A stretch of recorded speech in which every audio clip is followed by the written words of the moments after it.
पा रहे हैं, अपने दर्शकों को भी दिखा रहे हैं। इसके साथ साथ एक हलचल मोरहाबादी मैदान में भी है, क्योंकि मोरहाबादी मैदान में बड़ी संख्या में जेएमएम के कार्यकर्ता, नेता, समर्थक पहुंचे हुए हैं। और ये जो अभी धारा 144 को लेकर जो नया अपडेट आया है, इसका मतलब साफ है कि इन्हें कोई इस तरह की आशंका है कि अगर कुछ ऐसा होता है जो हम कह रहे हैं कि सीएम हेमंत सोरेन गिरफ्तार भी हो सकते हैं, तो वैसे जो भीड़ है उसे कैसे रोका जाए, उसे आने से यहाँ रोकना होगा। क्योंकि वो जो लोग हैं वो हेमंत सोरेन के समर्थन में अलग अलग जिलों से आए थे। तो अभी कुछ मिनटों के बाद ये जो दृश्य है वो पूरी तरह से साफ हो जाएगा कि क्या कुछ होने वाला है।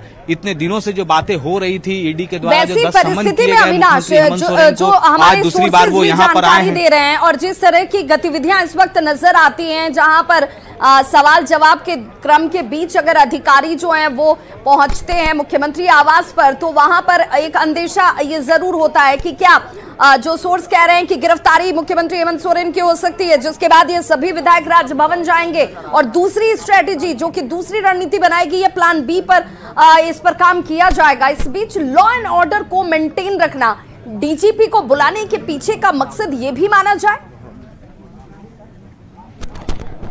नहीं, ये कहा जा सकता है। और देखिए जो परिस्थितियां भी हैं, जिस तरह से लगातार यहाँ जो चहलकदमी बढ़ी है, और खासकर अगर हम पुलिस के जो जवान हैं, पदाधिकारी हैं, जो अधिकारी हैं, जिस तरह से डीजीपी यहाँ पहुंचे, मुख्य सचिव पहुंचे हैं, तो आप जो कह रही हैं इनसे इनकार नहीं किया जा सकता है। जरूर ऐसी कोई तैयारी चल रही है जो जिस ओर हम इशारा कर रहे हैं कि क्या मुख्यमंत्री हेमंत सोरेन गिरफ्तार हो सकते हैं।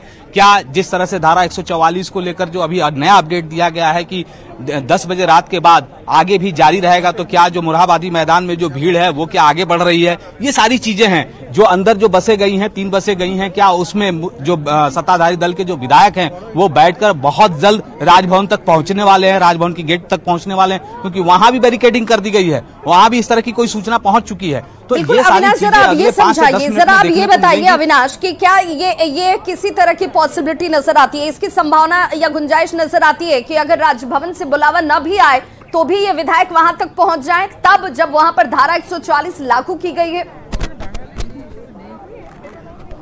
नहीं, इसकी संभावना जरूर बनती है। मैंने पहले भी कहा कि अगर कोई इस तरह की सूचना राजभवन तक जाए, राजभवन के द्वारा अगर अनुमति नहीं भी दी जाती है विधायकों को अंदर आने की, विधायक उस गेट तक जा सकते हैं, उस गेट पर धरना दे सकते हैं, वहां अपना दावा ठोक सकते हैं। वो ये कह सकते हैं कि हमारे पास संख्या बल है, क्योंकि हमें जो जानकारी है कि इस वक्त सत्ताधारी दल के जो विधायकों की संख्या अंदर है वो 42 के करीब है, 41 चाहिए। तो ये सारी चीजें हैं। ये अगर विधायक यहाँ से निकलकर राजभवन की गेट तक जाते हैं तो एक दबाव तो जरूर बनेगा, वहां से अगर वो नहीं पीछे हटना चाहते हैं तब भी एक दबाव रहेगा। ये सारी चीजें हैं, इसलिए हम कह रहे हैं कि थोड़ा इंतजार करना है। और इस इंतजार के बाद में अंदर मौजूद है मुख्यमंत्री आवास पर,